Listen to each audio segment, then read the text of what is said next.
As an unexpected sequel to the war on murder, they became the guests of the Interrex, and right from the start of their sojourn, voices had begun to call for war. Eidolon was one, and a vociferous one at that, but Eidolon was out of favour and easy to dismiss.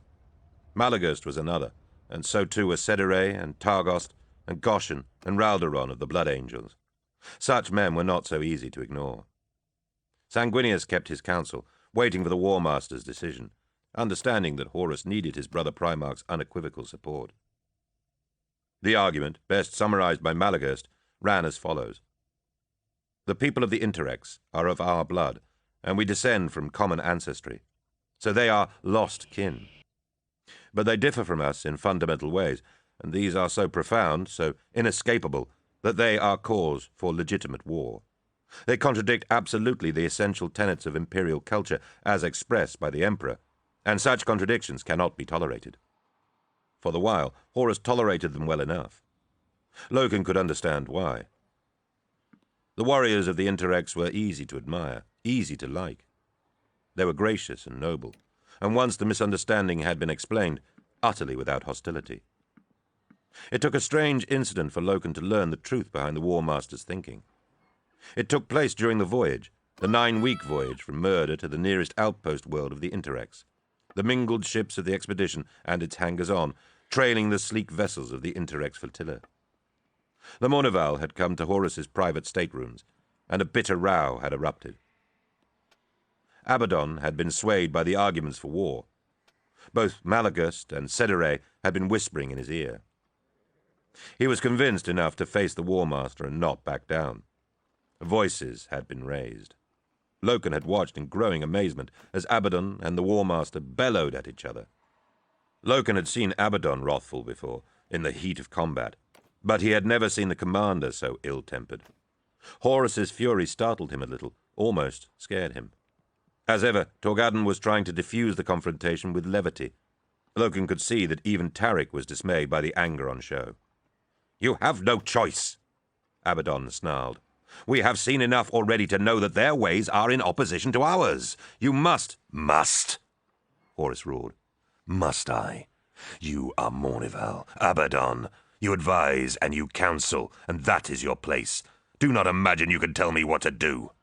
"I don't have to. There is no choice, and you know what must be done." "Get out." "You know it in your heart." "Get out," Horus yelled, and cast aside his drinking cup with such force it shattered on the steel deck. He glared at Abaddon, teeth clenched. "Get out, Ezekiel, before I look to find another first captain." Abaddon glowered back for a moment, spat on the floor, and stormed from the chamber. The others stood in stunned silence. Horus turned, his head bowed. "Torgadon," he said quietly. "Lord, yes?" "Go after him, please. Calm him down. Tell him if he craves my forgiveness in an hour or two, I might soften enough to hear him. But he'd better be on his knees when he does it, and his voice had better not rise above a whisper." Torgadon bowed and left the chamber immediately. Loken and Aximand glanced at one another, made an awkward salute, and turned to follow him out. "You two stay," Horus growled. They stopped in their tracks. When they turned back, they saw the War Master was shaking his head, wiping a hand across his mouth. A kind of smile informed his wide-set eyes. "Throne, my sons. How the molten core of Chthoniya burns in us sometimes." Horus sat down on one of the long, cushioned couches, and waved to them with a casual flick of his hand. "Hard as a rock, Chthoniya. Hot as hell in the heart. Volcanic. We've all known the heat of the deep mines. We all know how the lava spurts up sometimes without warning. It's in us all, and it wrought us all. Hard as rock with a burning heart. Sit. Take wine. Forgive my outburst. I'd have you close. Half a Mournival is better than nothing." They sat on the couch facing him. Horus took up a fresh cup and poured wine from a silver ewer. "The wise one and the quiet one," he said. Loken wasn't sure which the War Master thought he was. "Counsel me, then. You were both entirely too silent during that debate." Aximand cleared his throat. "Ezekiel had a point," he began. He stiffened as he saw the War Master raise his eyebrows. Go on, little one. That is to say, we prosecute this crusade according to certain doctrines. For 2 centuries we have done so. Laws of life, laws on which the Imperium is founded. They are not arbitrary. They were given to us to uphold by the Emperor himself. Beloved of all, Horus said. The Emperor's doctrines have guided us since the start. We have never disobeyed them. Aximan paused, then added, Before. You think this is disobedience, little one? Horus asked. Aximan shrugged. What about you, Gaviel? Horus asked. Are you with Aximan on this? Loken looked back into the War Master's eyes. I know why we ought to make war upon the Interrex, sir, he said. What interests me is why you think we shouldn't. Horus smiled. At last, a thinking man. He rose to his feet and, carrying his cup carefully, walked across to the right-hand wall of the stateroom, a section of which had been richly decorated with a mural. The painting showed the Emperor, ascendant above all, catching the spinning constellations in his outstretched hand. The stars, Horus said. See there, how he scoops them up. The zodiacs swirl into his grasp like fireflies. The stars are mankind's birthright. That's what he told me. That's one of the first things he told me when we met. I was like a child then, raised up from nothing. He set me at his side and pointed to the heavens. Those points of light, he said, are what we have been waiting generations to master. Imagine, Horus, everyone a human culture, everyone a realm of beauty and magnificence, free from strife, free from war, free from bloodshed, and the tyrannous oppression of alien overlords. Make no mistake, he said, and they will be ours. Horus slowly traced his fingers across the whirl of painted stars until his hand met the image of the Emperor's hand. He took his touch away and looked back at Aximan and Loken. As a foundling, on Chthoniya, I saw the stars very infrequently. The sky was so often thick with foundry smoke and ash. But you remember, of course. Yes, said Loken. Little Horus nodded. On those few nights when the stars were visible, I wondered at them. Wondered what they were and what they meant. Little mysterious sparks of light. They had to have some purpose in being there. I wondered such things every day of my life until the Emperor came. I was not surprised when he told me how important they were. I'll tell you a thing, said Horus, walking back to them and resuming his seat. The first thing my father gave me was an astrological text. It was a simple thing, a child's primer. I have it here somewhere. He noted my wonder in the stars and wished me to learn and understand. He paused. Loken was always captivated whenever Horus began to refer to the Emperor as my father.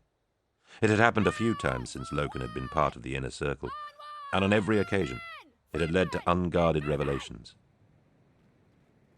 There were zodiac charts in it, in the text. Horus took a sip of his wine and smiled at the memory. I learned them all, in one evening. Not just the names, but the patterns, the associations, the structure. All 20 signs. The next day, my father laughed at my appetite for knowledge. He told me that the zodiac signs were old and unreliable models, now that the explorator fleets had begun detailed cosmological mapping. He told me that the 20 signs in the heavens would one day be matched by 20 suns like me. Each sun would embody the character and notion of a particular zodiac group. He asked me which one I liked the best. What did you answer? Loken asked. Horus sat back and chuckled. I told him I liked all the patterns they made. I told him I was glad to finally have names for the sparks of light in the sky. I told him I liked Leos, naturally, for his regal fury, and Skorpos for his armor and warlike blade. I told him that Toromach appealed to my sense of stubbornness, and Arbitos to my sense of fairness and balance. The War Master shook his head sadly. My father said he admired my choices, but was surprised I had not picked another in particular. He showed me again the horseman with the bow, the galloping warrior, the dreadful Sagittary, he said, most warlike of all, strong, relentless, unbridled, swift and sure of his mark. In ancient times, he told me, this was the greatest sign of all. The centaur, the horseman, the hunter-warrior, had been beloved in the old ages. In Anatolia, in his own childhood, the centaur had been a revered symbol. A rider upon a horse, so he said, armed with a bow. The most potent martial instrument of its age, conquering all before it. Over time, myth had blended horseman and steed into one form. The perfect synthesis of man and war machine. That is what you must learn to be, he told me. That is what you must master. One day, you must command my armies, my instruments of war, as if they were an extension of your own person. Man and horse as one, galloping the heavens, submitting to no foe. At Ulanor, he gave me this. Horus set down his cup and leaned forward to show them the weathered gold ring he wore on the smallest finger of his left hand. It was so eroded by age that the image was indistinct. Loken thought he could detect hooves, a man's arm, a bent bow. It was made in Persia, the year before the emperor was born. The dreadful Sagittary. This is you now, he said to me, my war master, my centaur. Half man, half army, embedded in the legions of the Imperium. Where you turn, so the legions turn. Where you move, so they move. Where you strike, so they strike. Ride on without me, my son, and the armies will ride with you. There was a long silence. So you see, Horus smiled, I am predisposed to like the dreadful Sagittary. Now we meet him, face to face. His smile was infectious. Both Loken and Aximand nodded and laughed. Now tell them the real reason, a voice said. They turned. Sanguinius stood in an archway at the far end of the chamber, behind a veil of white silk. He had been listening. The Lord of Angels brushed the silk hanging aside and stepped into the stateroom, the crests of his wings brushing the glossy material. He was dressed in a simple white robe, clasped at the waist with a girdle of gold links. He was eating fruit from a bowl. Loken and Aximand stood up quickly. Sit down, Sanguinius said. My brother's in the mood to open his heart, so you had better hear the truth. I don't believe, Horus began. Sanguinius scooped one of the small red fruits from his bowl and threw it at Horus. Tell them the rest, he sniggered. Horus caught the thrown fruit, gazed at it, then bit into it. He wiped the juice off his chin with the back of his hand and looked across at Loken and Aximand. Remember the start of my story, he asked. What the Emperor said to me about the stars. Make no mistake, and they will be ours. He took another 2 bites, threw the fruit stone away, and swallowed the flesh before he continued. Sanguinius, my dear brother, is right.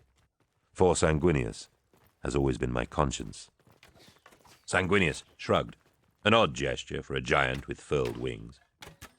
Make no mistake, Horus continued. Those 3 words.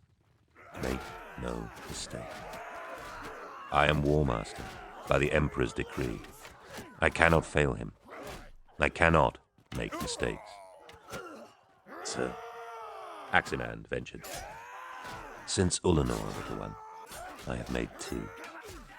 Or been party to 2, and that is enough. For the responsibility of all expedition mistakes falls to me in the final count. What mistakes? Asked Loken. Mistakes. Misunderstandings. Horus stroked his hand across his brow. 6319. Our first endeavor. My first as War Master. How much blood was spilt there? Blood from misunderstanding. We misread the signs and paid the price. Poor dear St. Janus. I miss him still. That whole war, even that nightmare up on the mountains you had to endure, Gaviel. A mistake. I could have handled it differently. 6319 could have been brought to compliance without bloodshed. No, sir, said Loken emphatically. They were too set in their ways, and their ways were set against us. We could not have made them compliant without a war. Horus shook his head. You are kind, Gaviel, but you are mistaken. There were ways. There should have been ways. I should have been able to sway that civilization without a shot being fired. The Emperor would have done so. I don't believe he would, Aximan said. Then there's murder, Horus continued, ignoring little Horus's remark. Or Spiderland, as the Interrex has it. What is the way of their name for it again? Orisarak, Sanguinius said, helpfully. Though I think the word only works with the appropriate harmonic accompaniment. Spiderland will suffice then, said Horus.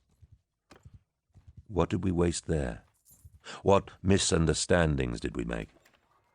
The Interrex left us warnings to stay away, and we ignored them. An embargoed world, an asylum for the creatures they had bested in war, and we walked straight in. We weren't to know, Sanguinius said. We should have known, Horus snapped. Therein lies the difference between our philosophy and that of the Interrex, Aximan said. We cannot endure the existence of a malign alien race. They subjugate it, but refrain from annihilating it. Instead, they deprive it of space travel and exile it to a prison world. We annihilate, said Horus. They find a means around such drastic measures. Which of us is the most humane? Aximan rose to his feet. I find myself with Ezekiel on this. Tolerance is weakness. The Interrex is admirable, but it is forgiving and generous in its dealings with Xenos breeds who deserve no quarter. It has brought them to book, and learned to live in sympathy, said Horus. It has trained the Kinibrak to... And that's the best example I can offer, Aximan replied. The Kinibrak. It embraces them as part of its culture. I will not make another rash or premature decision, Horus stated flatly. I have made too many, and my war mastery is threatened by my mistakes. I will understand the Interrex, and learn from it, and parley with it, and only then will I decide if it has strayed too far. They are a fine people. Perhaps we can learn from them for a change. The music was hard to get used to. Sometimes it was magisterial and loud, especially when the Meturge players struck up. And sometimes it was just a quiet whisper, like a buzz, like tinnitus, but it seldom went away. The people of the Interrex called it the aria, and it was a fundamental part of their communication. They still used language. Indeed, their spoken language was an evolved human dialect, closer in form to the prime language of Terra than Chthonic. But they had long ago formulated the aria as an accompaniment and enhancement of speech, and as a mode of translation. Scrutinized by the iterators during the voyage, the aria proved to be hard to define. Essentially, it was a form of high mathematics, a universal constant that transcended linguistic barriers. But the mathematical structures were expressed through specific harmonic and melodic modes, which, to the untrained ear, sounded like music. Strands of complex melody rang in the background of all the Interrex's vocal transmissions, and when one of their kind spoke face to face, it was usual to have one or more of the Meturge players accompany his speech with their instruments. The Meturge players were the translators and envoys. Tall, like all the people of the Interrex, they wore long coats of a glossy, green fibre, laced with slender gold piping. The flesh of their ears was distended and splayed by genetic and surgical enhancement, like the ears of bats or other nocturnal flyers. Com technology, the equivalent of Vox, was laced around the high collars of their coats, and each one carried an instrument strapped across his chest, a device with amplifiers and coiled pipes, and numerous digital keys on which the Meturge players' nimble fingers constantly rested. A swan-necked mouthpiece rose from the top of each instrument, enabling the player to blow, hum, or vocalize into the device. The first meeting between Imperium and Interrex had been formal and cautious. Envoys came aboard the Vengeful Spirit, escorted by Meturge players and soldiers. The envoys were uniformly handsome and lean, with piercing eyes. Their hair was dressed short, and intricate dermatoglyphics, Loken suspected permanent tattoos, decorated either the left or right-hand sides of their faces. They wore knee-length robes of a soft, pale blue cloth, under which they were dressed in close-fitting clothing woven from the same glossy fibre that composed the Meturge players' coats. The soldiers were impressive. 50 of them, led by officers, had descended from their shuttle. Taller than the envoys, they were clad from crown to toe in metal armor of burnished silver and emerald green, with aposematic chevrons of scarlet. The armor was of almost delicate design, and sheathed their bodies tightly. It was in no way as massive or heavy set as the Astartes plate. The soldiers, variously glebes or sagittars, Loken learned, were almost as tall as the Astartes, but with their far more slender build and more closely fitted armor, they seemed slight compared to the Imperial giants. Abaddon, at the first meeting, muttered that he doubted their fancy armor would stand even a slap. Their weapons caused more remarks. Most of the soldiers had swords sheathed across their backs. Some, the glebes, carried long-bladed metal spears with heavy ball counterweights on the base ends. The others, the sagittars, carried recurve bows wrought from some dark metal.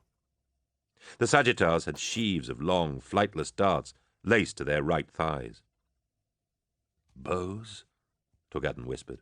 Really? They stun us with the power and scale of their vessels, then come aboard carrying bows? They're probably ceremonial, Aximan murmured.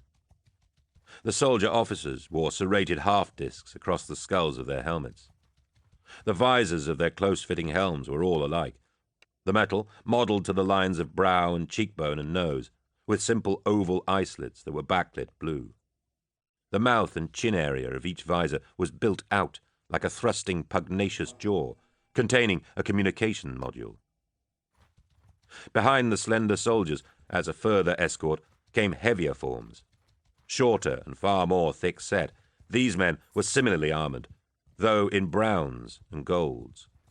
Loken supposed them to be heavy troopers, their bodies gene-bred for bulk and muscle, designed for close combat, but they carried no weapons. There were 20 of them, and they flanked 5 robotic creatures, slender silver quadrupeds of intricate and elegant design, made to resemble the finest terrastock horses, except that they possessed no heads or necks. artificials. Horus whispered aside to Malagast. Make sure Master Regulus is observing this via the pict feed. I'll want his notes later. One of the flagship's embarkation decks had been entirely cleared for the ceremonial meeting. Imperial banners had been hung along the vault, and the whole of First Company assembled in full plate as an honor guard.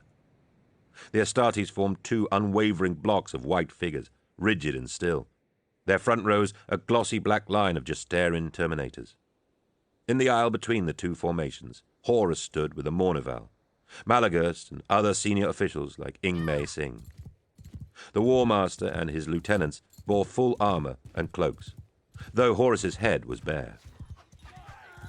They watched the heavy Interrex shuttle move ponderously down the lighted runway of the deck and settle on polished skids. Then, hatch ramps in its prow opened, the white metal unfolding like giant origami puzzles, and the envoys and their escorts disembarked. In total, with the soldiers and the Meturge players, there were over 100 of them. They came to a halt, with the envoys in a line at the front and the escort arranged in perfect symmetry behind. 48 hours of intense intership communication had preceded that cautious moment. 48 hours of delicate diplomacy. Horus gave a nod, and the men of First Company chested their weapons and bowed their heads in one loud, unified motion. Horus himself stepped forward and walked alone down the aisle space, his cloak billowing behind him. He came face to face with what seemed to be the senior envoy, made the sign of the Aquila, and bowed. I greet you on... he began. The moment he started speaking, the meturge players began sounding their instruments softly. Horus stopped. "Translation form," the envoy said, his own words accompanied by meturge playing. "It is disconcerting." Horus smiled. "For purposes of clarity and comprehension," the envoy said. "We appear to understand each other well enough," Horus smiled. The envoy nodded curtly. "Then I will tell the players to stop," he said. "No," said Horus. "let us be natural, if this is your way." Again, the envoy nodded. The exchange continued, surrounded by the oddly melodied playing. "I greet you on behalf of the Emperor of mankind, beloved by all, and in the name of the Imperium of Terra." "On behalf of the Society of the Interrex, I accept your greetings and return them." "Thank you," said Horus. "Of the first thing," the envoy said. "You are from Terra." "Yes." "From old Terra, that was also called Earth." "Yes." "This can be verified?" "By all means," smiled Horus. "You know of Terra?" An odd expression, like a pang, crossed the envoy's face, and he glanced round at his colleagues. "We are from Terra. Ancestrally, genetically. It was our origin world, eons ago. If you are truly of Terra, then this is a momentous occasion. For the first time in thousands of years, the Interrex has established contact with its lost cousins."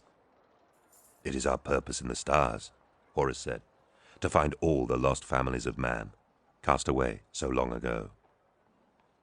The envoy bowed his head. "I am Diashen, Abracarius." "I am Horus, War Master." The music of the meturge players made a slight but noticeably discordant sound as it expressed War Master. Shen frowned. "War Master," he repeated. "The rank given to me personally by the Emperor of mankind, "So that I may act as his most senior lieutenant." "It is a robust title. Bellicose. Is your fleet a military undertaking?" "It has a military component. Space is too dangerous for us to roam unarmed. But from the look of your fine soldiers, Abracarius, so does yours." Shen pursed his lips. "You laid assault to Erisirac with great aggression and vehemence, and in disregard to the advisory beacons we had positioned in the system. It would appear your military component is a considerable one." "We will discuss this in detail later, Abracarius. If an apology needs to be made, you will hear it directly from me. First, let me welcome you in peace." Horus turned and made a signal. The entire company of Astartes and the plated officers locked off their weapons and removed their helms. Human faces, row after row. Openness, not hostility. Shen and the other envoys bowed and made a signal of their own, a signal supported by a musical sequence. The warriors of the Interrex removed their visors, displaying clean, hard-eyed faces. Except for the squat figures, the heavy troops in brown and gold. When their helmets came off, they revealed faces that weren't human at all. They were called the Kinebrach, an advanced, mature species. They had been an interstellar culture for over 15,000 years. They had already founded a strong multi-world civilization in the local region of space before Terra had entered its first age of technology, an era when humanity was only just feeling its way beyond the solar system in sub-light vehicles. By the time the Interrex encountered them, their culture was aging and fading. A territorial war developed after initial contact and lasted for a century. Despite the Kinebrach's superior technology, the humans of the Interrex were victorious. But, in victory, they did not annihilate the aliens. Rapprochement was achieved, thanks in part to the Interrex's willingness to develop the Aria to facilitate a more profound level of interspecies communication. Faced with options including further warfare and exile, the Kinebrach elected to become client citizens of the expanding Interrex. It suited them to place their tired, flagging destiny in the charge of the vigorous and progressive humans. Culturally bonded as junior partners in society, The Kinnebrak shared their technological advances by way of exchange. For 3,000 years, the Interrex humans had successfully coexisted with the Kinnebrak. Conflict with the Kinnebrak was our first significant alien war, Diath Shen explained. He was seated with the other envoys in the War Master's audience chamber. The Mournival was present, and Meturge players lined the walls, gently accompanying the talks. It taught us a great deal. It taught us about our place in the cosmos, and certain values of compassion, understanding, and empathy. The Aria developed directly from it, as a tool for use in further dealings with non-human parties. The war made us realize that our very humanity, or at least our trenchant dependence on human traits, such as language, was an obstacle to mature relations with other species. No matter how sophisticated the means, Abracarius, Abaddon said, sometimes communication is not enough. In our experience, most Xenos types are willfully hostile. Communication and bargaining is not an option. The first captain, like many present, was uncomfortable.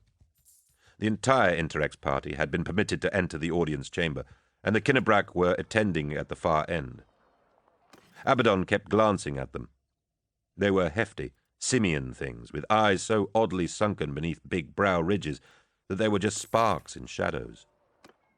Their flesh was blue-black and deeply creased, with fringes of russet hair, so fine it was almost like feather down, surrounding the bases of their heavy, angular craniums. Mouth and nose was one organ, a trifold split at the end of their blunt jaw snouts, capable of peeling back wet and pink to sniff, or opening laterally to reveal a comb of small, sharp teeth like a dolphin's beak.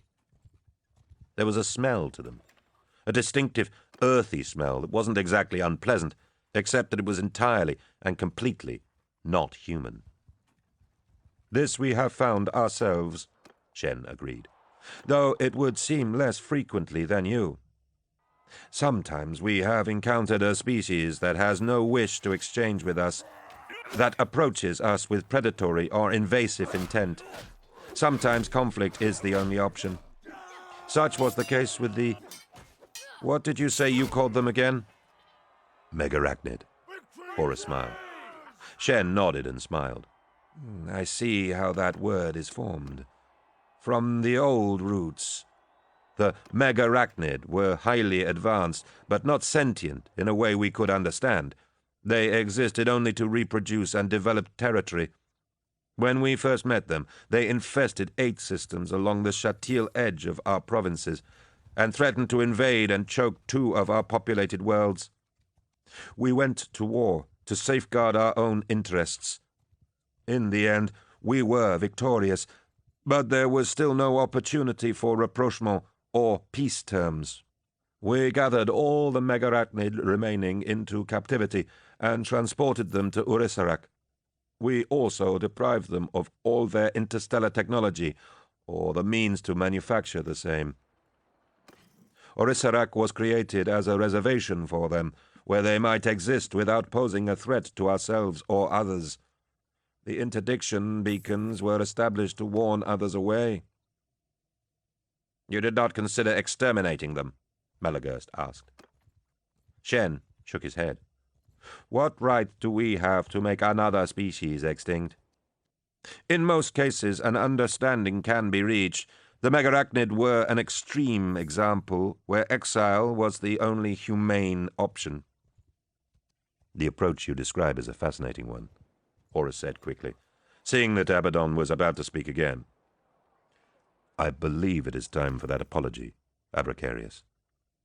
We misunderstood your methods and purpose on Urisarak. We violated your reservation. The Imperium apologizes for its transgression." 2. Abaddon was furious. Once the Interrex envoys had returned to their vessels, he withdrew with the others of the Mournival and vented his feelings. 6 months! 6 months warring on murder! How many great deeds, how many brothers lost! And now he apologizes, as if it was an error, a mistake. These Xenos-loving bastards even admit themselves the spiders were so dangerous they had to lock them away. It's a difficult situation, Loken said. It's an insult to the honor of our legion, and to the angels too. It takes a wise and strong man to know when to apologize, remarked Aximand. And only a fool appeases aliens, Abaddon snarled. What has this crusade taught us? That we're very good at killing things that disagree with us, suggested Torgadden. Abaddon glared at him. We know how brutal this cosmos is, how cruel. We must fight for our place in it. Name one species we have met that would not rejoice to see mankind vanished in a blink. None of them could answer that.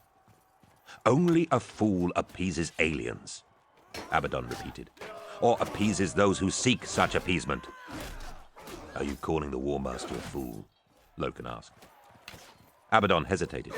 No, I'm not. Of course. I serve at his will. We have one duty, Aximand said. As the Mournival, we must speak with one mind when we advise him. Torgadden nodded. No, said Loken.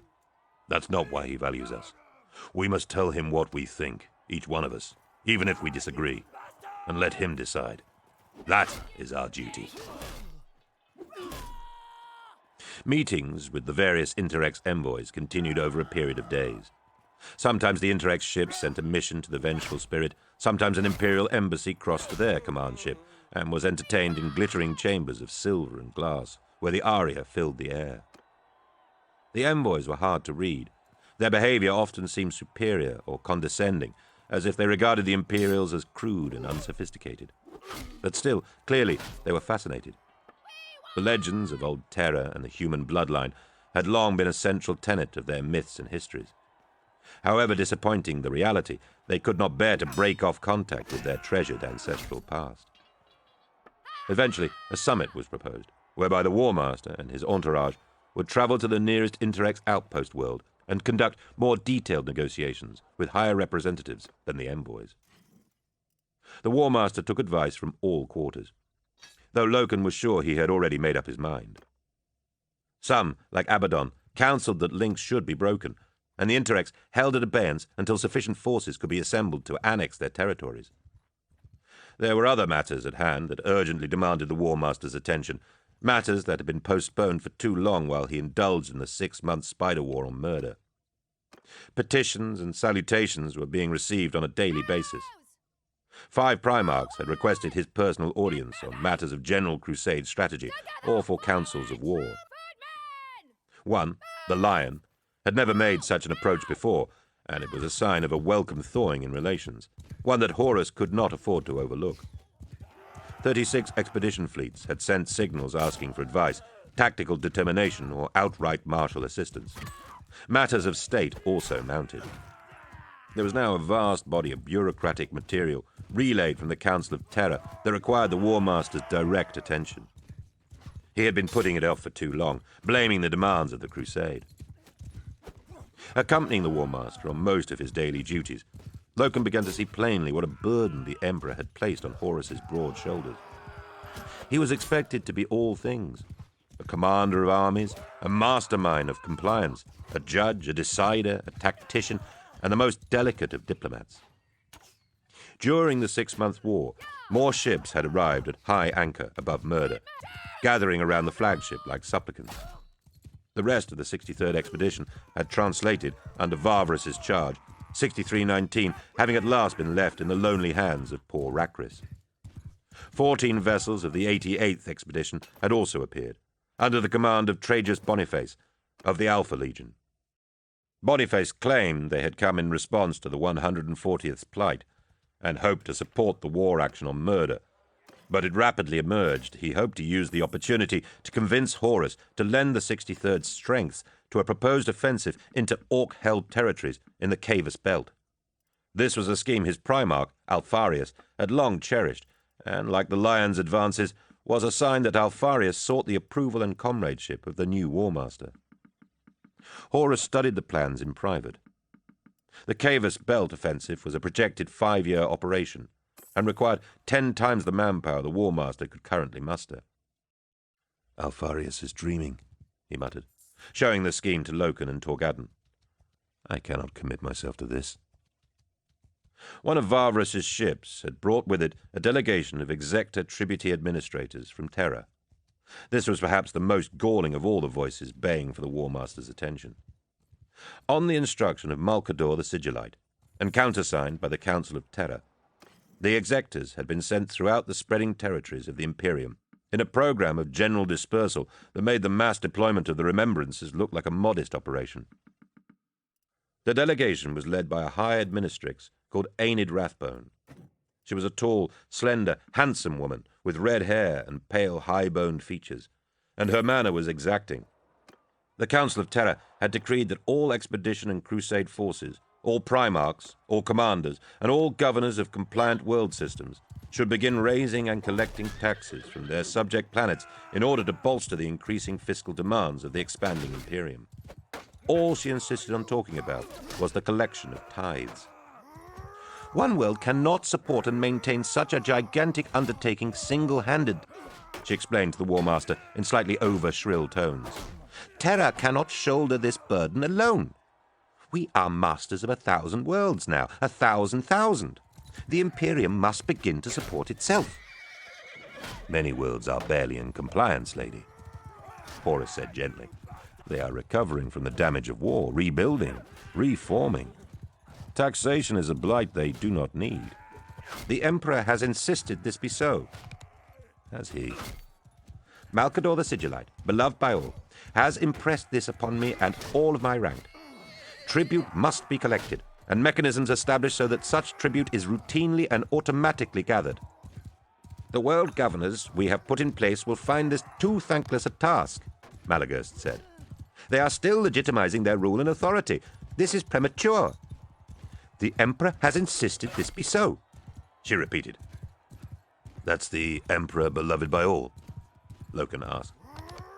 His comment made Horus smile broadly. Rathbone sniffed. "I'm not sure what you're implying, Captain," she said. "This is my duty, and this is what I must do." When she had retired from the room with her staff, Horus sat back, alone amongst his inner circle.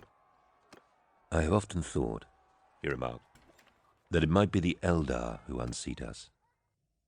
Though fading, they are the most ingenious creatures, and if any could overmaster mankind and break our Imperium apart, it would likely be them.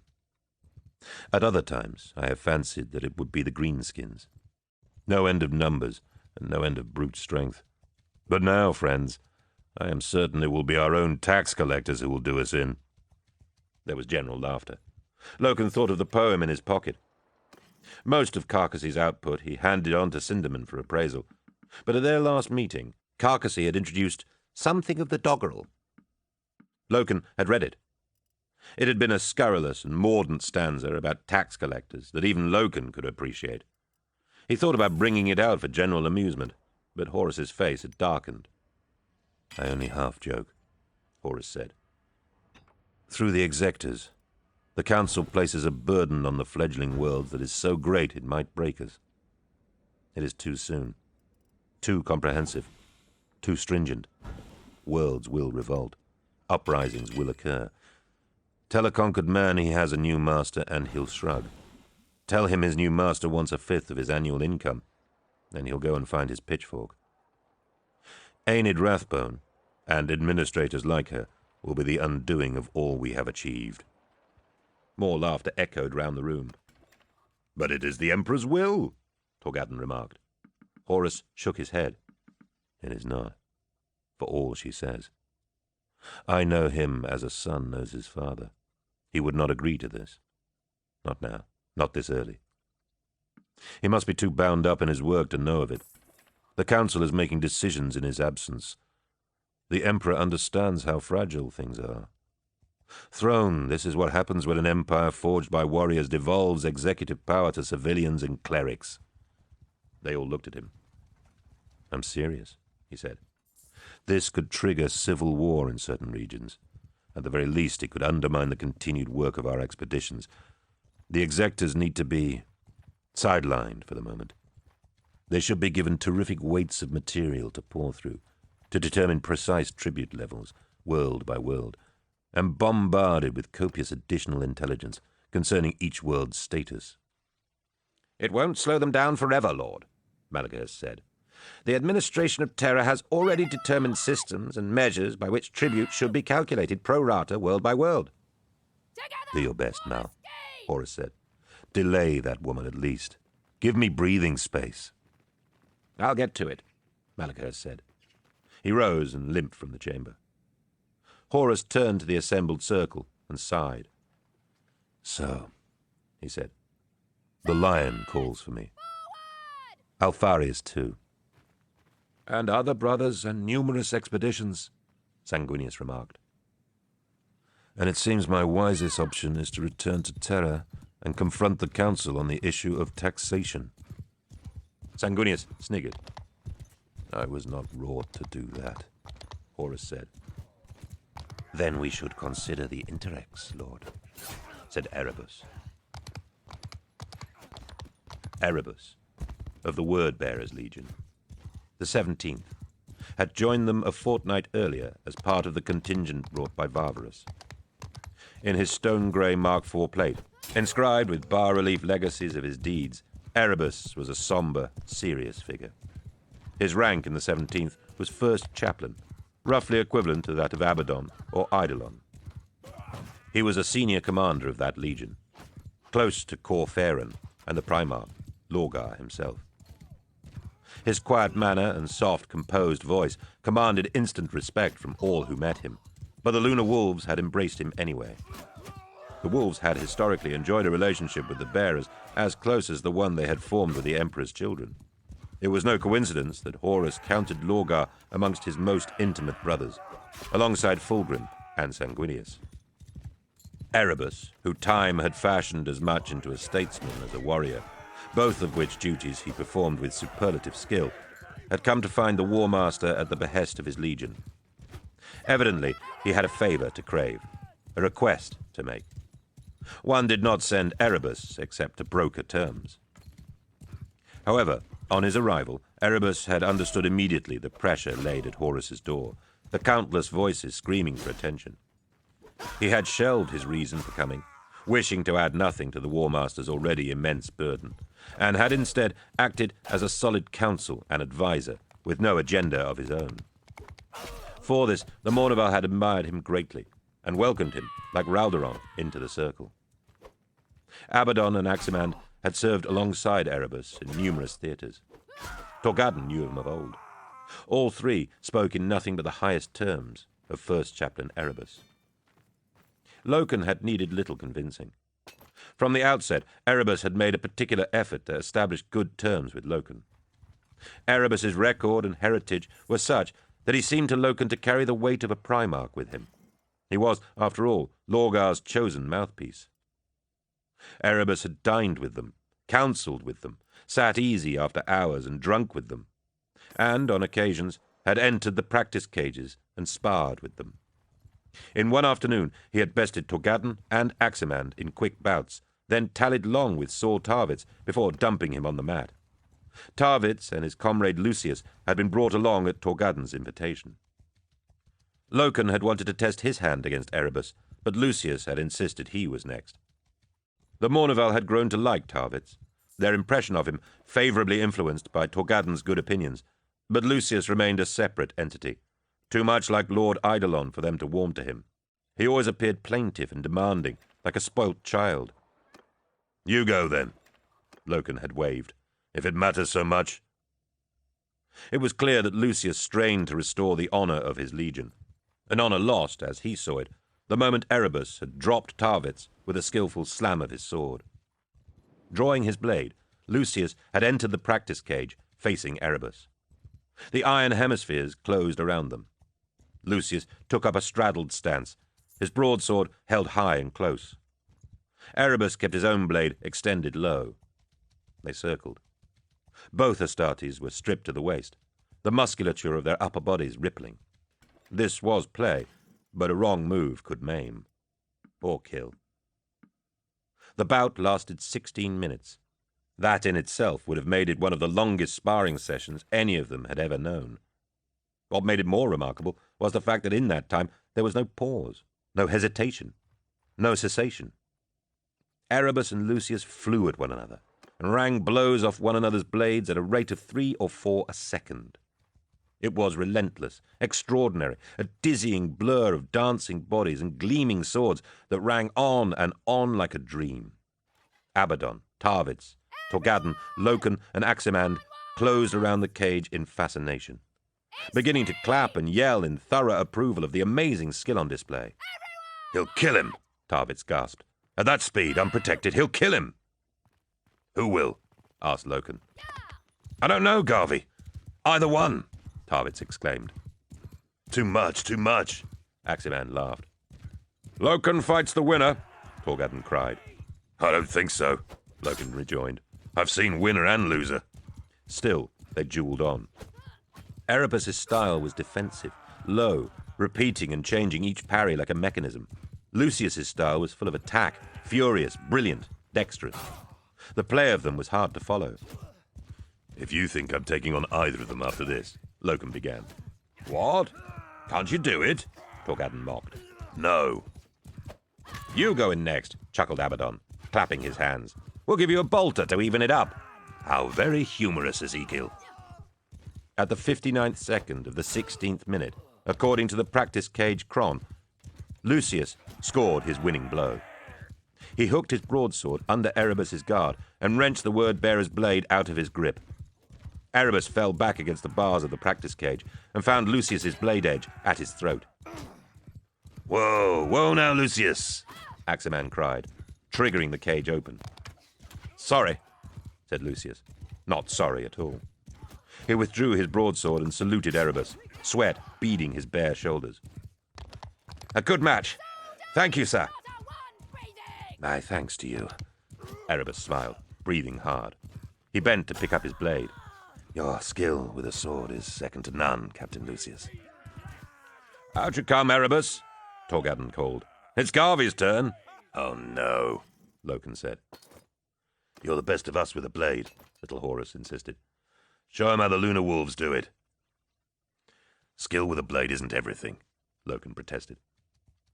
Just get in there and stop shaming us, Aximand hissed. He looked over at Lucius, who was wiping his torso down with a cloth. You ready for another, Lucius? Bring it on! He's mad, Loken whispered. Legion honor, Abaddon muttered back, pushing Loken forward. That's right, crowed Lucius. Anywhere you want me. Show me how a lunar wolf fights, Loken. Show me how you win. It's not just about the blade, Loken said. However you want it, Lucius snorted. Erebus stood up from the corner of the platform and tossed his blade to Loken. It sounds like it's your turn, Garviel, he said. Loken caught the sword and tested it through the air, back and forth. He stepped up into the cage and nodded. The hemispheres of bars closed around him and Lucius. Lucius spat and shook out his shoulders. He turned his sword and began to dance around Loken. I'm no swordsman, Loken said.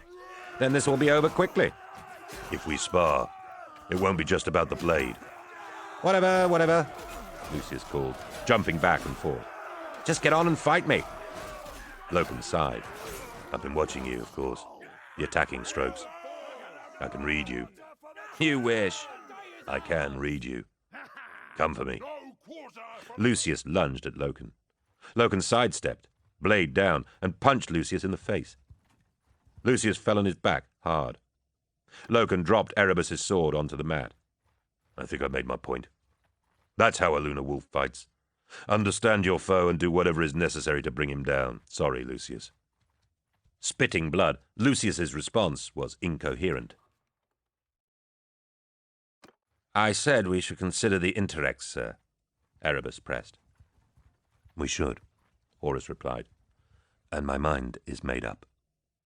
All these voices calling for my attention, pulling me this way and that. They can't disguise the fact that the Interrex is a significant new culture, occupying a significant region of space. They're human. We can't ignore them. We can't deny their existence. We must deal with them directly. Either they are friends, potential allies, or they are enemies. We cannot turn our attention elsewhere and expect them to stay put. If they are enemies, if they are against us, then they could pose a threat as great as the greenskins. I will go to the summit and meet their leaders. Zenobia was a provincial capital on the marches of Interrex territory. The envoys had been guarded in revelations of the precise size and extent of the Interrex, but their cultural holdings evidently occupied in excess of 30 systems, with the Heartworld some 40 weeks from the advancing edge of imperial influence. Zenobia, a gateway world and a sentinel station on the edge of Interrex space, was chosen as the site for the summit. It was a place of considerable wonder. Escorted from mass anchorage points in the orbit of the principal satellite, the War Master and his representatives were conducted to Zenobia Principis, a wealthy, regal city on the shores of a wide ammonia sea. The city was set into the slopes of a wide bay, so that it shelved down the ramparts of the hills to sea level. The continental region behind it was sheathed in verdant rainforests, and this lush growth spilled down through the city too, so that the city structures, towers of pale grey stone and turrets of brass and silver, rose up out of the thick canopy like hilltop peaks. The vegetation was predominantly dark green, indeed so dark in colour it seemed almost black in the frail yellow daylight. The city was structured in descending tiers under the trees, where arched stone viaducts and curved street galleries stepped down to the shoreline in the quiet, mottled shadow of the greenery. Where the grey towers and ornate campaniles rose above the forest, they were often capped in polished metal and adorned with high masts, from which flags and standards hung in the warm air. It was not a fortress city. There was little evidence of defences, either on the ground or in local orbit. Horus was in no doubt that the place could protect itself if necessary. The Interrex did not wear its martial power as obviously as the Imperium, but its technology was not to be underestimated. The Imperial Party was over 500 strong and included Astartes officers, escort troops, and iterators, as well as a selection of remembrances. Horus had authorized the latter's inclusion. Rome. This was a fact-finding mission, Eternal and the city. War Master thought the eager, inquisitive remembrances might gather a great deal of supplementary material that would prove valuable. I have seen the end Logan of believed that the days, War Master was also making an effort to and establish a years rather from different now, men impression. will say, The "Here envoys of the began the Interrex fall had of seemed so Rome." disdainful of the expedition's military bias. Horus came to them now, surrounded as much by teachers, poets, and artists as he was warriors. They were provided with excellent accommodation in the western part of the city, in a quarter known as the Extranus, where they were politely informed all strangers and visitors were reserved and hosted. Zenobia Principis was a place designed for trade delegations and diplomatic meetings, with the Extranus set aside to keep guests reserved in one place. They were handsomely provided with meterge players, household servants, and court officers to see to their every need and answer any questions. Under the guided escort of Abracari, the Imperials were allowed beyond the shaded compound of the Extranus to visit the city. In small groups, they were shown the wonders of the place: halls of trade and industry, museums of art and music, archives and libraries. In the green twilight of the galleried streets, under the hissing canopy of the trees, they were guided along fine avenues, through splendid squares, and up and down endless flights of steps. The city was home to buildings of exquisite design, and it was clear the Interrex possessed great skill in both the old crafts of stonemasonry and metalwork, and the newer crafts of technology. Pavements abounded with gorgeous statuary and tranquil water fountains, but also with modernist public sculpture of light and sonics. Ancient lancet window slits were equipped with glass panels reactive to light and heat.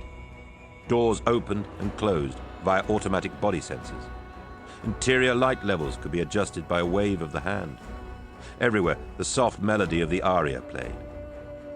The Imperium possessed many cities that were larger and grander and more cyclopean. The superhives of Terra and the silver spires of Prospero, both were stupendous monuments to cultural advancement that quite diminished Zenobia Principis. But the Interrex city was every bit as refined and sophisticated as any conurbation in imperial space, and it was merely a border settlement. On the day of their arrival, the Imperials were welcomed by a great parade, which culminated in their presentation to the senior royal officer of Zenobia, a general commander named Jefta Naud. There were high-ranking civil officers in the Interrex party too, but they had decided to allow a military leader to oversee the summit. Just as Horus had diluted the martial composition of his embassy to impress the Interrex, so it had brought its military powers to the fore. The parade was complex and colorful. Meturge players marched in great numbers, dressed in rich formal robes, and performed skirling anthems that were as much non-verbal messages of welcome as they were mood-setting music. Glaives and sagittars strode in long uniform columns, their armor polished brightly and dressed with garlands of ribbons and leaves. Behind the human soldiery came the Kinnebrach auxiliaries, armored and lumbering, and glittering formations of robotic cavalry. The cavalry was made up of hundreds of the headless artificial horses that had featured in the envoy's honor guard. They were headless no longer. Sagittars and glaives had mounted the quadruped frames, seating themselves where the base of the neck would have been. Warrior armor and robot technology had fused smoothly, locking the riders in place, their legs folded into the breastbone of the steeds. They were centaurs now, man and device linked as one, myths given technological reality. The citizenry of Zenobia Principis came out in force for the parade, and cheered and sang, and strewed the route of the procession with petals and strips of ribbon. The parade's destination was a building called the Hall of Devices, a place which apparently had some military significance to the Interrex. Old, and of considerable size, the hall resembled a museum. Built into a steep section of the bay slopes, the hall enclosed many chambers that were more than 2 or 3 stories high. Plunging display vaults, some of great size, showed off assemblies of weapons, from forests of ancient swords and halberds to modern motorized cannons, all suffused in the pale blue glow of the energy fields that secured them.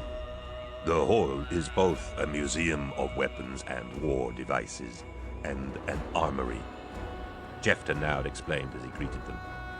Naud was a tall, noble creature with complicated dermatoglyphics on the right side of his face. His eyes were the color of soft gold, and he wore silver armor and a cloak of scalloped red metal links that made a sound like distant chimes when he moved. An armored officer walked at his side, carrying Naud's crested warhelm. Though the Astartes had come armored, the War Master had chosen to wear robes and furs rather than his battle plate. He showed great and courteous interest as Naud led them through the deep vaults, commenting on certain devices, remarking with delight when archaic weapons revealed a shared ancestry. "They're trying to impress us," Aximan murmured to his brothers. "A museum of weapons. They're as good as telling us they are so advanced, so beyond war. They've been able to retire it as a curiosity. They're mocking us." "No one mocks me," Abaddon grunted. They were entering a chamber where, in the chilly blue field light, the artifacts were a great deal stranger than before. "We hold the weapons of the Kinnebrach here," Naud said, to Meturge accompaniment. "Indeed, we preserve here, in careful stasis, examples of the weapons used by many of the alien species we have encountered. The Kinnebrach have, as a sign of service to us, forsworn the bearing of arms, unless under such circumstances as we grant them said use in time of war.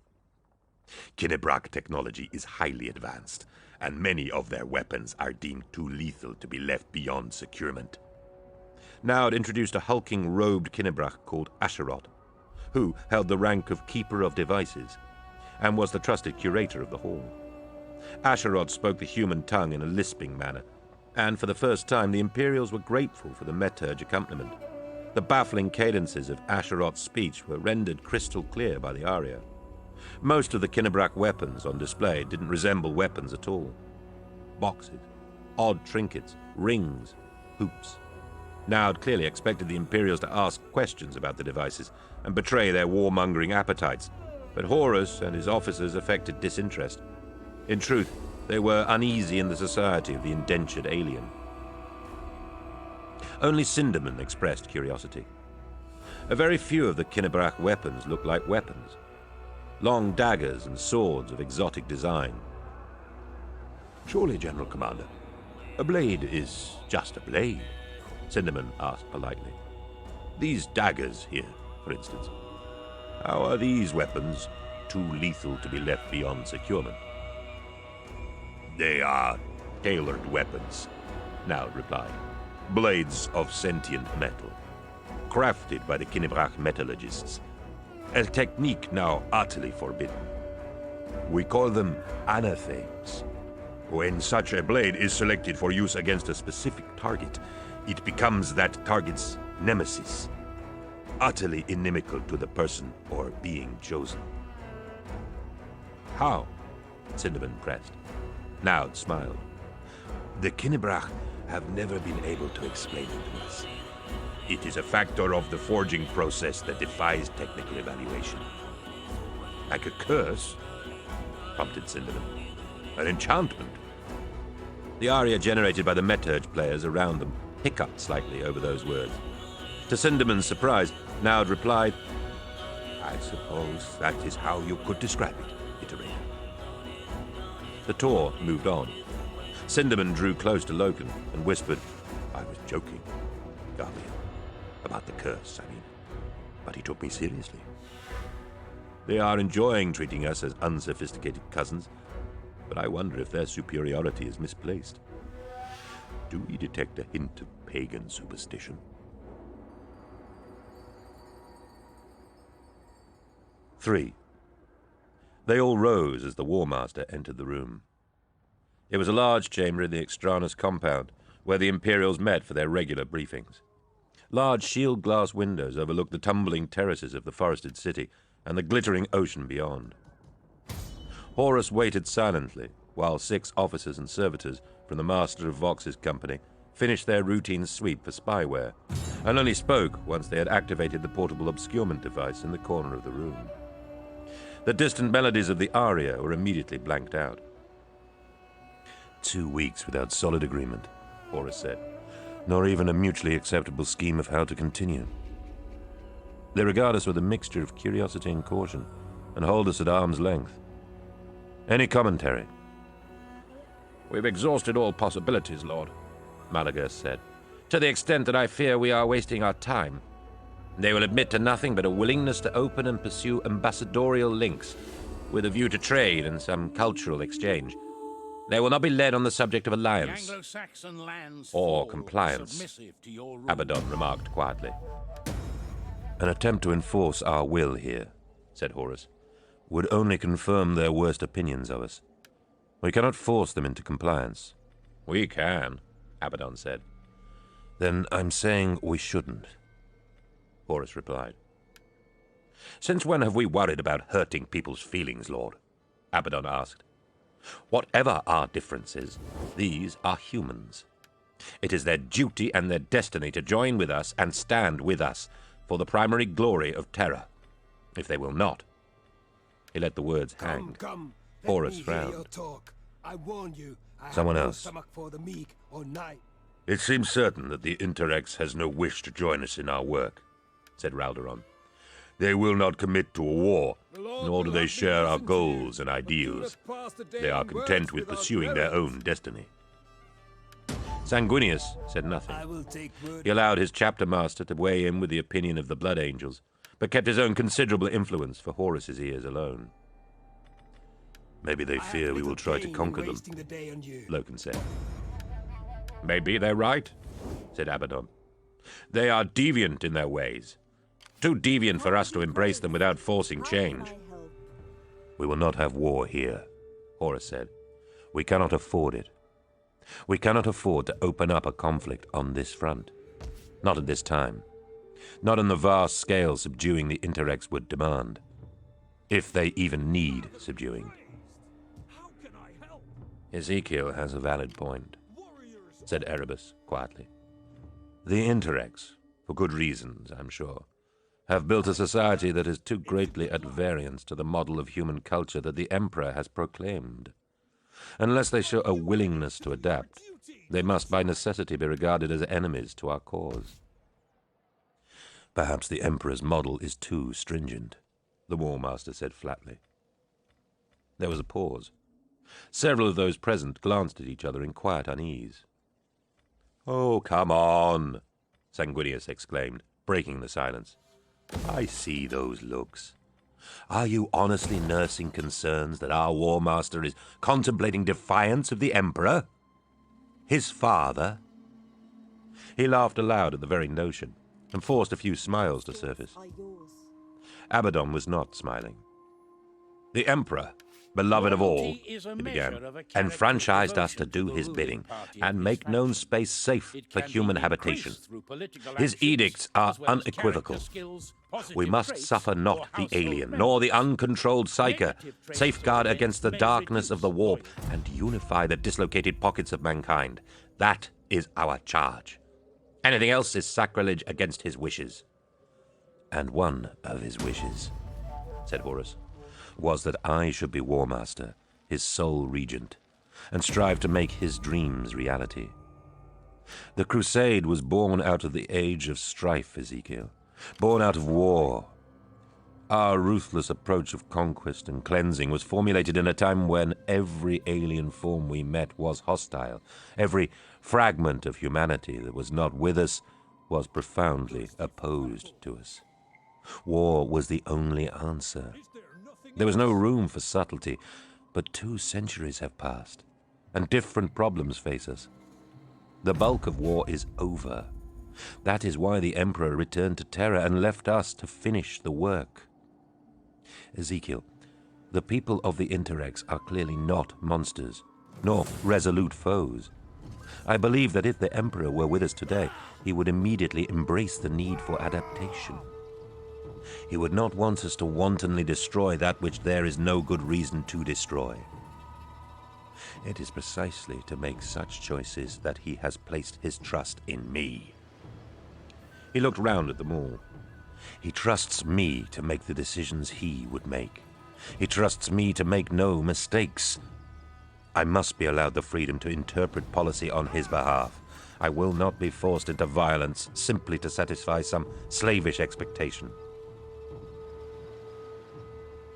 A chill evening had covered the tiers of the city, and under layers of foliage stirred by the ocean's breath, the walkways and pavements were lit with frosty white lamps. Loken's duty for that part of the night was as perimeter bodyguard. The commander was dining with Jefta Naud and other worthies at the general commander's palatial house. Horus had confided to the Mournival that he hoped to use the occasion to informally press Naud for some more substantial commitments, including the possibility that the Interrex might, at least in principle for now, recognize the Emperor as the true human authority. Such a suggestion had not yet been risked in formal talks, for the iterators had predicted it would be rejected out of hand. The War Master wanted to test the General Commander's feelings on the subject, in an atmosphere where any offense could be smoothed over as conjecture. Loken didn't much like the idea, but trusted his commander to couch it delicately. It was an uneasy time, well into the 3rd week of their increasingly fruitless visit. 2 days earlier, Primarch Sanguinius had finally taken his leave and returned to Imperial territory with the Blood Angels contingents.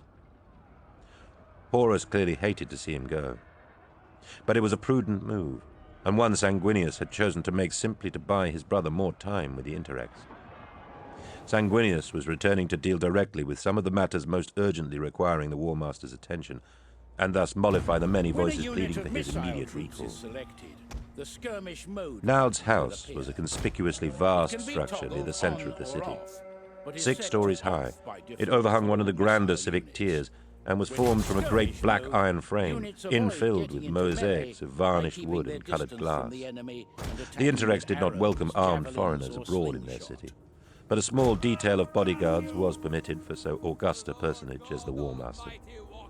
Most of the substantial Imperial contingent was sequestered in the Extranus compound for the night. Torgaten and 10 hand-picked men from his company were inside the dining hall, acting as close guard, while Loken, with 10 men of his own, roamed the environs of the house. Loken had chosen 10th Company's 6th Squad, Walcure Tactical Squad, to stand duty with him. Through its veteran leader, Brother Sergeant Kairos, he'd spread the men out around the entry areas of the hall and formulated a simple period of patrol. The house was quiet. The city, too. There was the sound of the soft ocean breeze, the hissing of the overgrowth, the splash and bell tinkle of ornamental fountains, and the background murmur of the aria. Loken strolled from chamber to chamber, from shadow to light. Men are broken and running for their Most of the lives. house's public spaces were lit from sources within the walls, so they played matrices of shade and color across the interior, cast by the inset wall panels of rich wood and colored gem The glass. enemy is going for our general. Occasionally, he encountered one of Welcourt on a patrol loop and exchanged a nod and a few quiet words. Less frequently, he saw scurrying servants running courses to and from the closed dining hall, or crossed the path of Naud's own sentries, mostly armored thieves, who said nothing, but saluted to acknowledge him. Naud's house was a treasure trove of art, some of it mystifyingly alien to Loken's comprehension. The art was elegantly displayed in lit alcoves and on freestanding plinths with their own shimmering field protection. He understood some of it. Portraits and busts, paintings and light sculptures, pictures of Interrex nobles and their families, studies of animals or wildflowers, mountain scenes, elaborate and ingenious models of unnamed worlds opened in mechanical cross-section like the layers of an onion. In one lower hallway in the eastern wing of the house, Loken came upon an artwork that especially arrested him. It was a book, an old book, large, rumpled, illuminated, and held within its own box field. The lurid woodcut illuminations caught his eye first. The images of devils and spectres, angels and cherubs. Then he saw it was written in the old text of Terra, the language and form that had survived from prehistory to the chronicles of Ursh that lay, still unfinished, in his arming chamber. He peered at it. A wave of his hand across the field's static charge turned the pages. He turned them right back to the front and read the title page in its bold woodblock. A marvelous history of evil, being a warning to mankind on the abuses of sorcery and the seduction of the demon. That has taken your eye, has it? Loken rose and turned. A royal officer of the Interrex stood nearby, watching him. Loken knew the man, one of Naud's subordinate commanders, by the name of Mithras Tull. What he didn't know was how Tull had managed to come up on him without Loken noticing. It is a curious thing, Commander, he said. Tull nodded and smiled. A glaive, his weighted spear, was leant against a pillar behind him, and he had removed his visor to reveal his pleasant, honest face. A likeness, he said. A what? Forgive me. That is the word we have come to use to refer to things that are old enough to display our common heritage. A likeness. Fall back! That book means as much to you as it does to us, I'm sure. It is curious. Certainly, Loken admitted. He unclasped his helm and removed it, out of politeness. Is there a problem, Commander? Tull made a dismissive gesture. No, not at all. My duties are akin to yours tonight, Captain. I offer this in... Security. I am in charge of the house patrols. Loken nodded. He gestured back at the ancient book on display. So, tell me about this piece, if you've the time. It's a quiet night. Tull smiled again. He came forward and brushed the field with his metal-sleeved fingers to flip the pages. My Lord Jefta adores this book. It was composed during the early years of our history, before the Interrex was properly founded, during our outwards expansion from Terra. Very few copies remain. A treatise against the practice of sorcery. Naud adores it, Loken asked. As a... what was your word again? A curiosity. There was something strange about Tull's voice, and Loken finally realized what it was. This was the first conversation he'd had with a representative of the Interrex, without meterge players producing the aria in the background. It's such a woe-begotten, dark age piece, Tull continued. So, doomy and apocalyptic. Imagine, Captain, men of Terra, voyaging out into the stars, equipped with great and wonderful technologies, and fearing the dark so much they have to compose treatises on demons. demons. Indeed. This warns against witches, gross practices, familiars, and the arts by which a man might transform into a demon and prey upon his own kind. Some became demons and turned upon their own. So, you regard it as a joke? An odd throwback to unenlightened days? Tal shrugged. Not a joke, Captain. Just an old-fashioned, alarmist approach. The Interrex is a mature society. We understand the threat of chaos well enough, and set it in its place.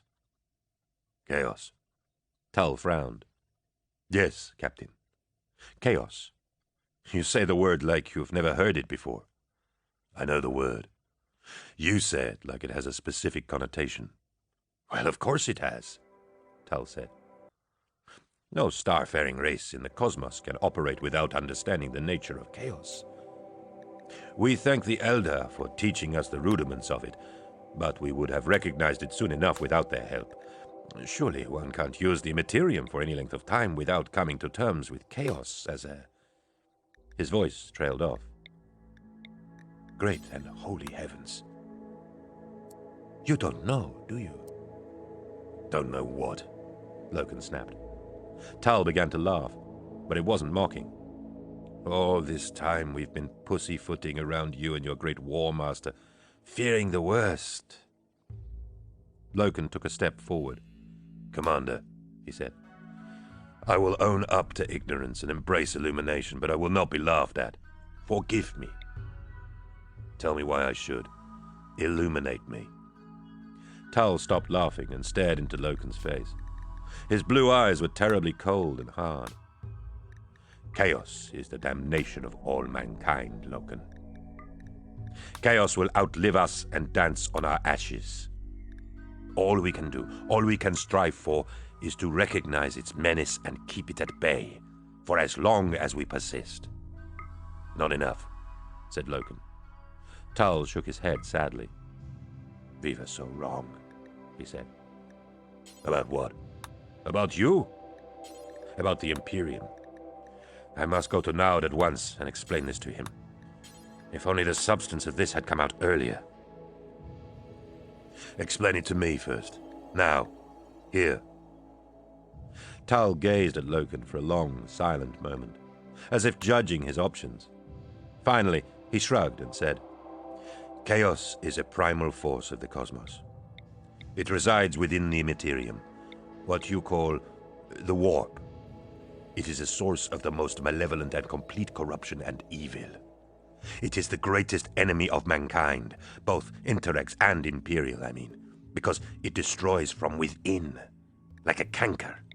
It is insidious. It is not like a hostile alien form to be defeated or expunged. It spreads like a disease. It is at the root of all sorcery and magic. It is... He hesitated and looked at Loken with a pained expression. It is the reason we have kept you at arm's length.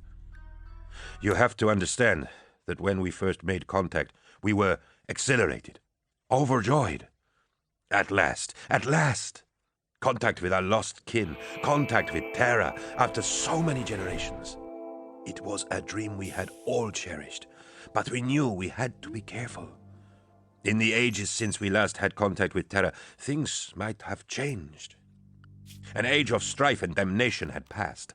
There was no guarantee that the men who looked like men and claimed to come from Terra in the name of a new Terran emperor might not be agents of chaos.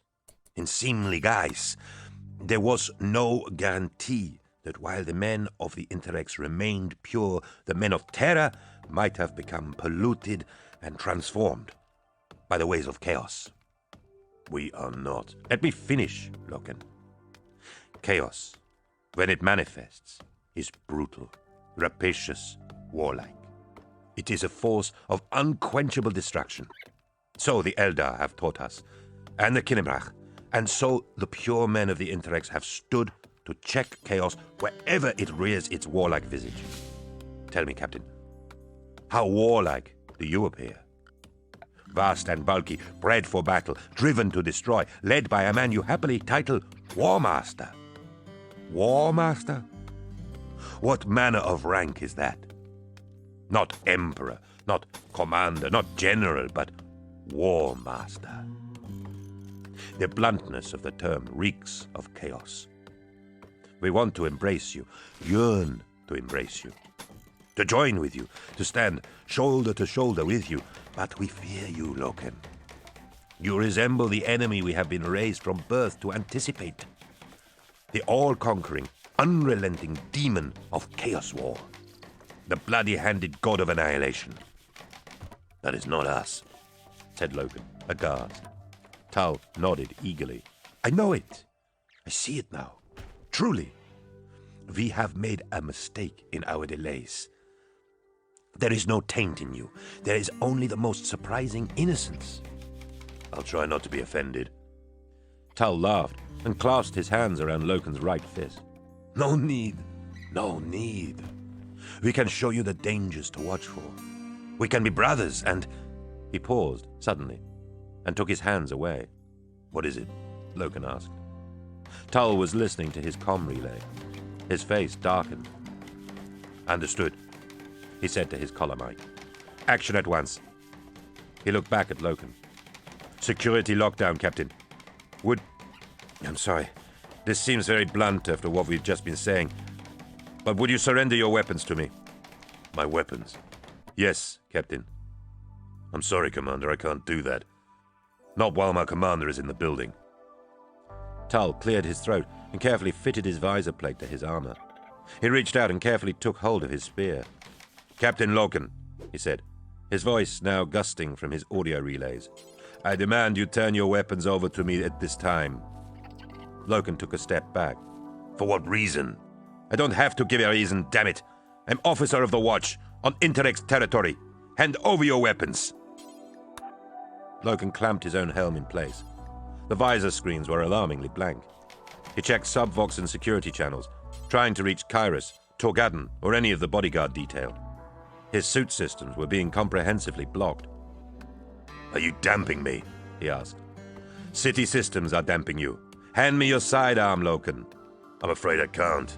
My priority is to safeguard my commander. Tal shook his armored head. Oh, you're clever. Very clever. You almost had me there. You almost had me believing you were innocent. Tal, I don't know what's going on. Naturally you don't. Commander Tal, we had reached an understanding man to man. Why are you doing this? Seduction. You almost had me. It was very good. But you got the timing off. You showed your hand too soon. Hand? What hand? Don't pretend. The hall of devices is burning. You've made your move. Now the Interrex replies. Tal, Loken warned, placing his hand firmly on the pommel of his blade. Don't make me fight you. With a snarl of disappointed rage, Tal swung his spear at Loken. The Interrex officer moved with astounding speed. Even with his hand on his blade, Loken had no time to draw it. He managed to snatch up his plated arms to fend off the blow, and the two that followed it.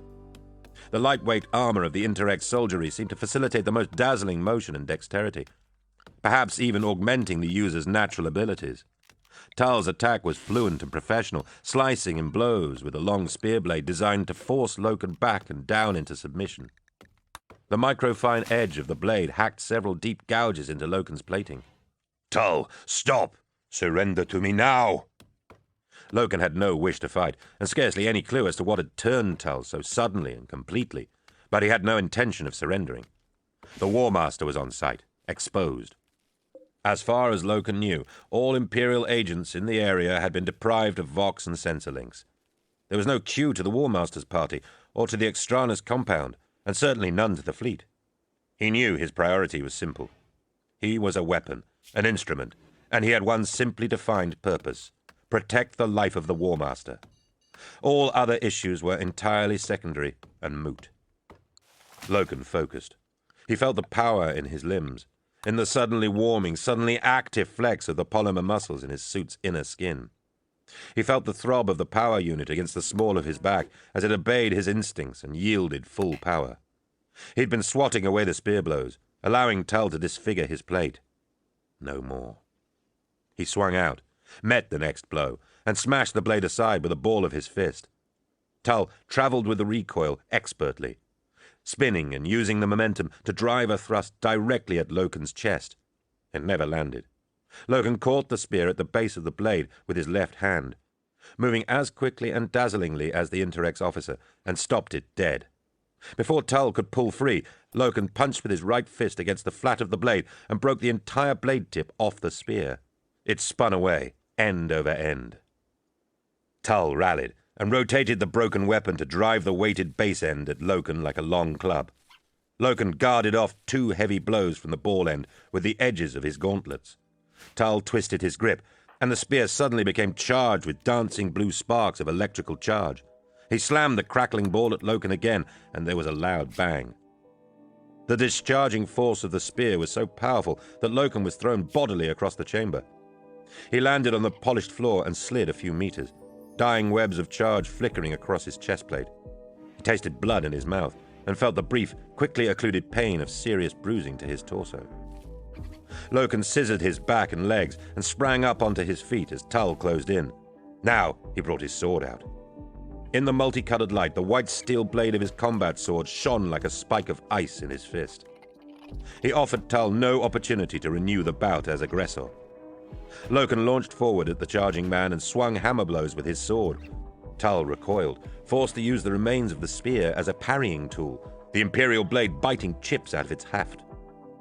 Tull leapt back and drew his own sword over his shoulder, from the scabbard over his back.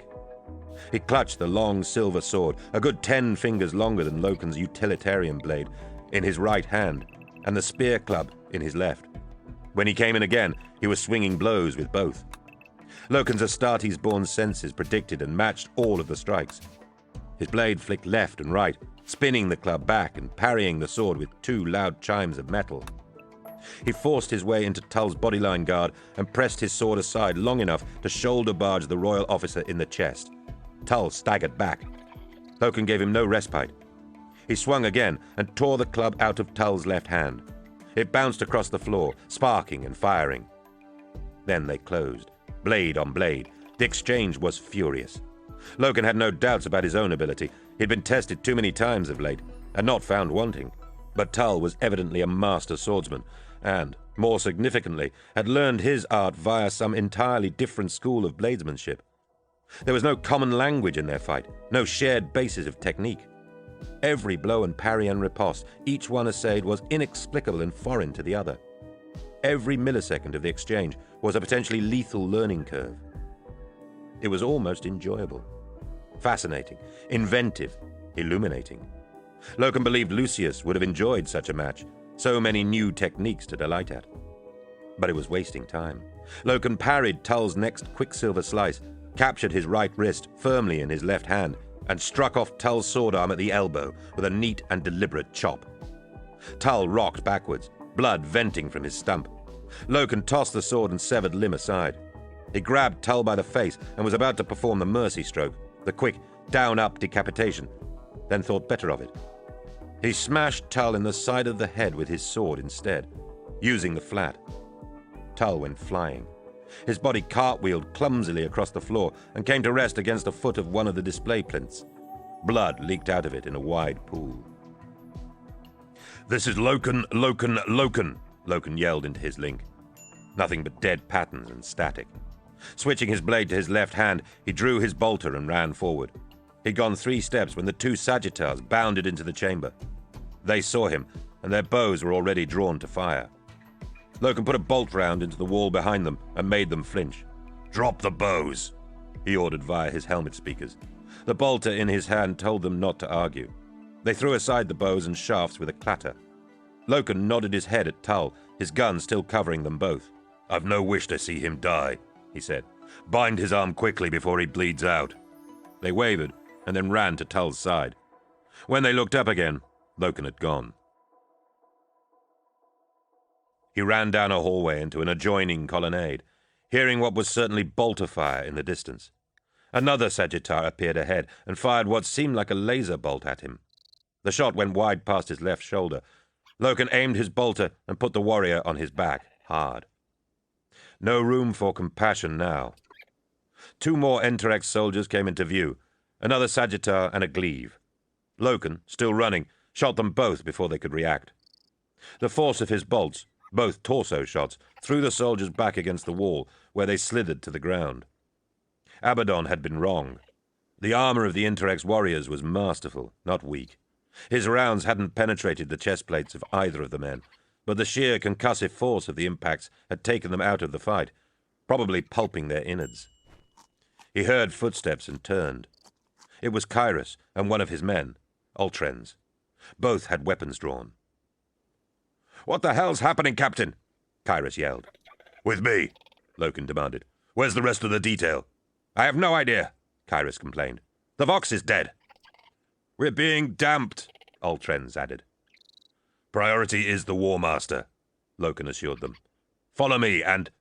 More flashes, like laser fire. Projectiles, moving so fast they were just lines of light, zipped down the colonnade, faster than Loken could track. Ultrens dropped onto his knees with a heavy clang, transfixed by two flightless arrows that had cut clean through his Mark IV plate. Clean through. Loken could still remember Torgadon's amusement and Aximan's assurance. They're probably ceremonial. Ultrens fell onto his face. He was dead, and there was no time and no apothecary to make his death fruitful. Further shafts flashed by. Loken felt an impact. Kyrus staggered as a Sagittar's dart punched entirely through his torso and embedded itself in the wall behind him. Kyrus! "Keep on, Captain," Kyrus drawled, in pain. "Too clean a shot." "I'll heal." Kyrus rose and opened up with his storm bolter, firing on auto. He hosed the colonnade ahead of them, and Loken saw 3 Sagittars crumble and explode under the thunderous pummel of the weapon. Now their armor broke. Under 6 of 7 consecutive explosive penetrators, now their armor broke. How we have underestimated them, Loken thought. He moved on, with Kyrus limping behind him. Already Kyrus had stopped bleeding. His gen-enhanced body had self-healed the entry and exit wounds, and whatever the Sagittar dart had skewered between those 2 points was undoubtedly being compensated for by the built-in redundancies of the Astartes' anatomy. Together, they kicked their way into the main dining hall. The room was chaotic. Torgadon and the rest of his detail were covering the War Master as they led him towards the south exit. There was no sign of Naud, but Interrex soldiers were firing at Torgadon's group from a doorway on the far side of the chamber. Bolter fire lit up the air. Several bodies, including that of a lunar wolf, lay twisted amongst the overturned chairs and banquet tables. Loken and Kyrus trained their fire on the far doorway. Tarek! "Good to see you, Garvey." What the hell is this? A mistake. Horus roared, his voice cracking with despair. This is wrong. Wrong. Brilliant shafts of light stung into the wall alongside them. Sagittar darts sliced through the smoky air. One of Torgadon's men buckled and fell. A dart speared through his helm. Mistake or not, we have to get clear, now! Loken yelled. "Zakes, Cyclos, Regold," Torgadon yelled, firing. "Close with Captain Loken and see us out." With me! Loken shouted. No! Bellowed the War Master. Not like this. We can't. Go! Loken screamed at his commander. The fight to extricate themselves from Naud's house lasted 10 furious minutes. Loken and Kyrus led the rearguard with the brothers Torgadon had appointed to them, while Torgadon himself ferried the War Master out through the basement loading docks onto the street. Twice, Horus insisted on going back in, not wanting to leave anyone, especially not Loken, behind. Somehow, using words Torgadon never shared with Loken, Torgadon persuaded him otherwise. By the time they had come out into the street, the remainder of Loken's outer guard had formed up with them, adding to the armor wall around the War Master. All except Jeldon, whose fate they never learned. The rearguard was a savage action, backing meter by meter through the exit hall and the loading dock. Loken's group came under immense fire, most of it dart shot from Sagittars, but also some energized beams from heavy weapons. Bells and sirens were ringing everywhere. Zakes fell in the loading dock, his head shorn away by a blue-white beam of destruction. Cyclos, his body a pincushion of darts, dropped at the doors of the exit hall. Prone, bleeding furiously, he tried to fire again, but 2 more shafts impaled his skull and nailed him to the door. Kyrus took another dart through the left thigh as he gave Loken cover. Regold was felled by an arrow that pierced his right eye slit and got up in time to be finished by another through the neck. Firing behind him, Loken dragged Kairos out through the dock area onto the street. They were out in the city evening, the dark canopy hissing in the breeze over their heads. Lamps twinkled.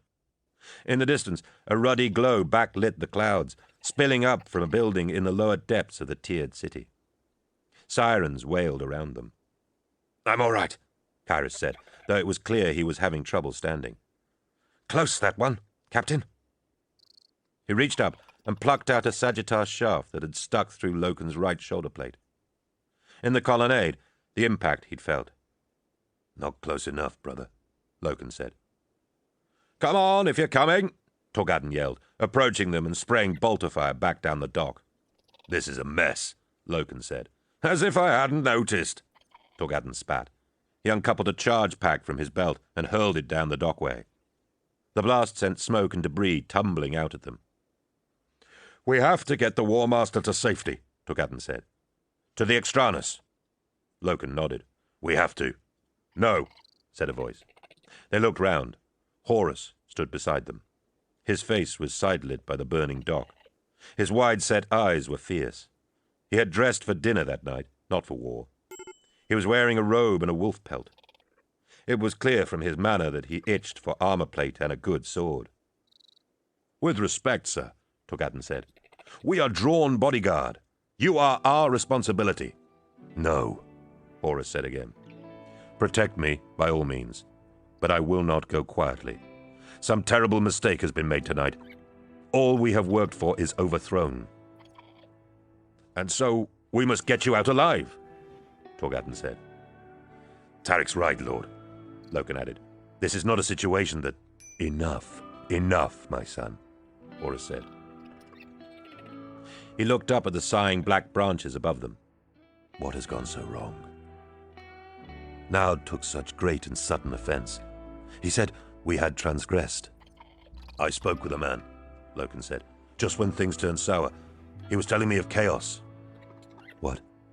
"Of chaos, and how it is our greatest common foe. He feared it was in us.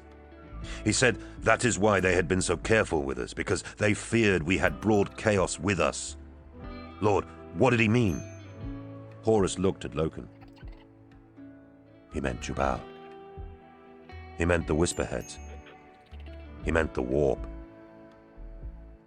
Have you brought the warp here, Garviel Loken?" "No, sir." "Then the fault is within them. The great, great fault that the Emperor himself, beloved by all, told me to watch for, foremost of all things. Oh, gods, I wish this place to be free of it, to be clean, to be cousins we could hug to our chests. Now we know the truth." Loken shook his head. "Sir, no. I don't think that's what was meant. I think these people despise chaos, the warp, as much as we do. I think they only fear it in us. And tonight, something has proved that fear right." "Like what?" Torgadden snapped. "Tull said the Hall of Devices was on fire." Horus nodded. "This is what they accused us of. Robbery, deceit, murder. Apparently someone raided the Hall of Devices tonight and slew the curator. Weapons were stolen." "What weapons, sir?" Loken asked. Horus shook his head. Naud didn't say. He was too busy accusing me over the dinner table. That's where we should go now." Torgadden laughed derisively. "Not at all. We have to get you to safety, sir. That is our priority. The War